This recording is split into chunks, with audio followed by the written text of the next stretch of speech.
Allez, bonsoir maître, bienvenue. Merci de nous rejoindre dans cette édition spéciale. Bonsoir à vous, bonsoir à vos collègues, bonsoir à vos nombreux auditeurs. Quel est le qualificatif que vous retenez? S'agit-il d'une évasion ou d'un kidnapping de vos clients au niveau de la maison centrale de Conakry? Il est quand même déplacé, voire inadmissible de qualifier cette situation d'évasion. Le président Moussa Dadis Camara a été victime d'enlèvement très tôt ce matin par des individus lourdement armés qui l'ont embarqué de force dans un véhicule vers une destination inconnue. Le président Moussa Dadis Camara n'a jamais choisi de s'embarquer volontairement dans ce véhicule.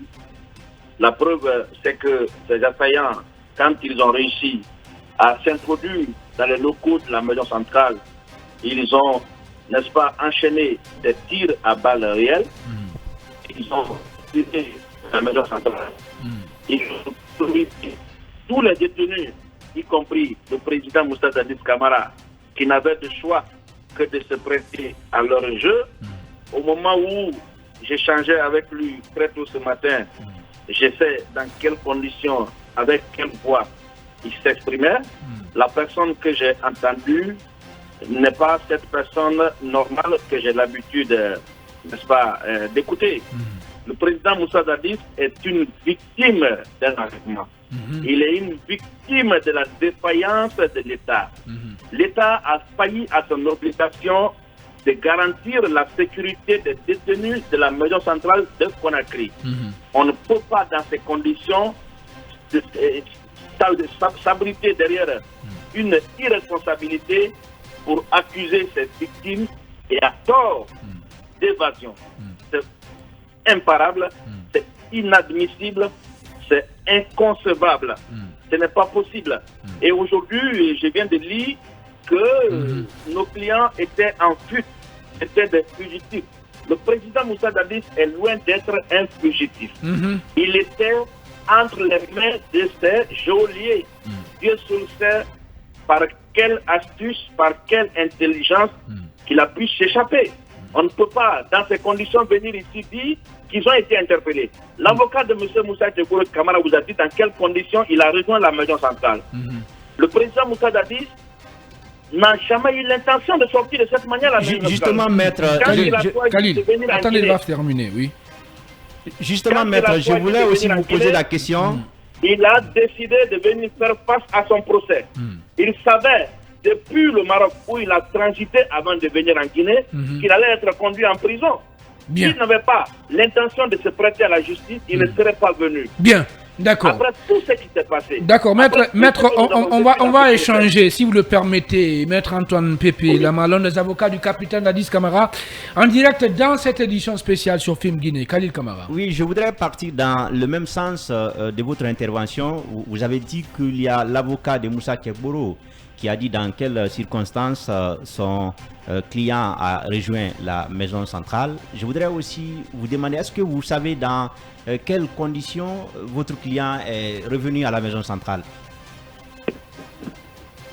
Vous savez, c'est encore très imprudent d'exposer les détails qui ont prévalu à sa venue à la maison centrale.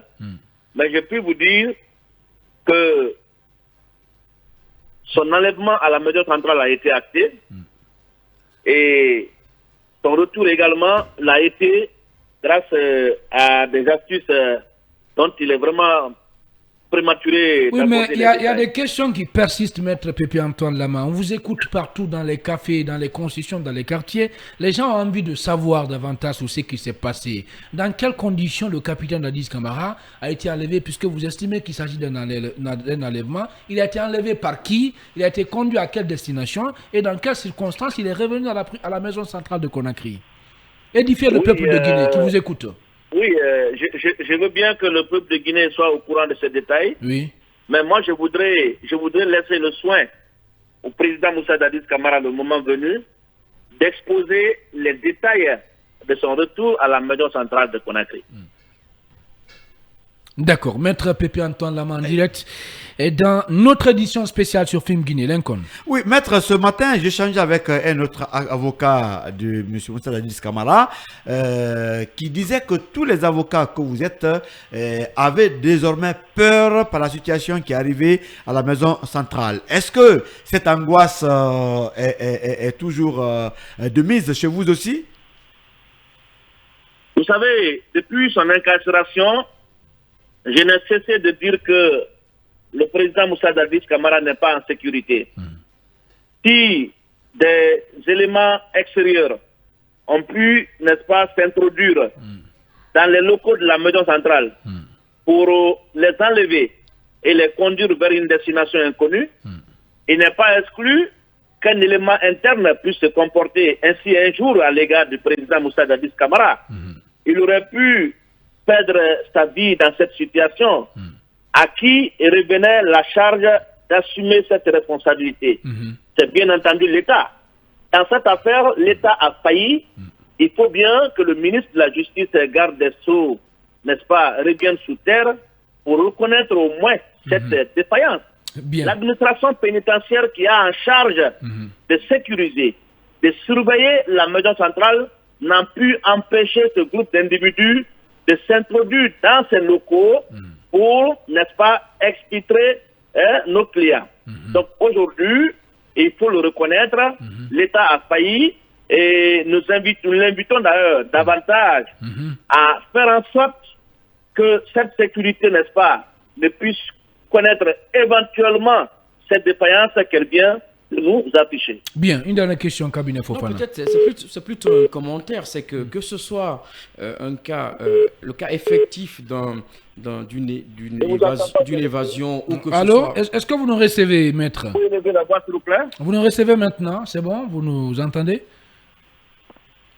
Oui, il pleut un peu. Bien, allez-y, Kabi. Non, j'étais en train de dire que là où je rejoins en partie Maître Pépé, c'est que qu'il s'agisse d'une évasion ou qu'il s'agisse d'un kidnapping, d'un enlèvement, oui. Et le caractère insécure de la prison centrale n'est pas à démontrer. En fait, tout porte à croire aujourd'hui, et c'est réel, que la prison centrale est insécure. Parce que quand vous regardez...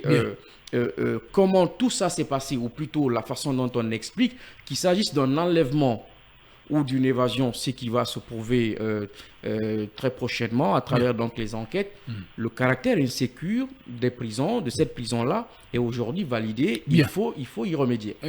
Maître, il y a le ministère de la Défense nationale qui vient de publier un communiqué dans lequel on parle de cavale. En ce qui concerne ce qui est arrivé à la maison centrale de Conakry, on estime que c'est une prouesse des forces de sécurité qu'il faut louer. Et voilà. Allez-y, Khalil, une dernière question. Oui, maître, on estime que de l'autre côté, je parle bien des avocats de Toumba, on crie à la victoire. Il paraît que si la thèse d'évasion est avérée, cela veut dire que les propos allégués par Toumba aussi sont fondés. Alors, ce qui n'est pas d'ailleurs en faveur de votre client, mais qui réconforte la position de Toumba.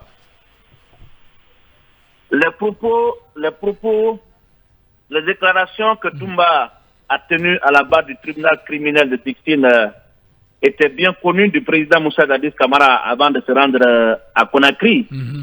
Il le savait, il n'était pas étonné quand Toumba est revenu reconnaître partiellement une partie de ses déclarations et nier d'autres. Donc, je ne vois pas comment il peut choisir à présent de se prêter à ce jeu, étant donné qu'il savait au prime abord les déclarations que Toumba avait tenues à son encontre. Donc, je refute la thèse d'évasion. Bien. Je pense que le ministre de la Justice, garde des Sceaux, devrait plutôt faire preuve de compassion à l'égard du président Moussa Dadis Camara, victime d'évasion, plutôt que de contribuer à aggraver son mal. Alors, pour terminer, maître, ce matin, d'accord. Ce monsieur a été traumatisé très tôt ce matin, à cause de la défaillance des services de sécurité postés, n'est-ce pas, à la devanture de la maison centrale. Et si l'État ne veut pas reconnaître au moins, n'est-ce pas, sa faiblesse de ce point de vue, il ferait mieux de se taire que de continuer, n'est-ce pas, à aggraver le mal du président Moussa Dadis Camara, qui déjà est une victime de trop. Bien, alors pour terminer, le procureur a déclenché des poursuites pour des faits graves contre votre client Dadis Camara. Quelle est votre réaction, très rapidement? Vous savez, c'est une façon de désorienter le président Moussa Dadis Camara de sa défense dans le dossier des événements du 28 septembre 2009. Le ministre de la Justice a tendance à déséquilibrer le président Camara dans sa démarche. Nous déplorons quand même ces 2 poids, 2 mesures. Souvenez-vous, le président Moussa Dadis avait déposé plainte pour tentative de chantage contre le capitaine Marcel Guilabogui. Cette procédure est restée lettre morte parce que le parquet n'a pas voulu qu'elle évolue. Et aujourd'hui, le président Moussa Dadis est victime d'enlèvement et de kidnapping. Au lieu de faire preuve de compassion à son égard, on se précipite un samedi pour engager des poursuites tendant à l'interroger. Nous ne comprenons pas les tenants et les motivations d'un tel comportement. Bien. Mais croyez-moi, la défense du président Moussa Dadis Camara est prête à affronter toutes ces épreuves. Bien, voilà. Merci beaucoup, maître Antoine Pépilama, d'avoir répondu à nos questions. Je rappelle que vous êtes l'un des avocats du capitaine Moussa Dadis Camara, ancien président de la transition guinéenne. Merci bien.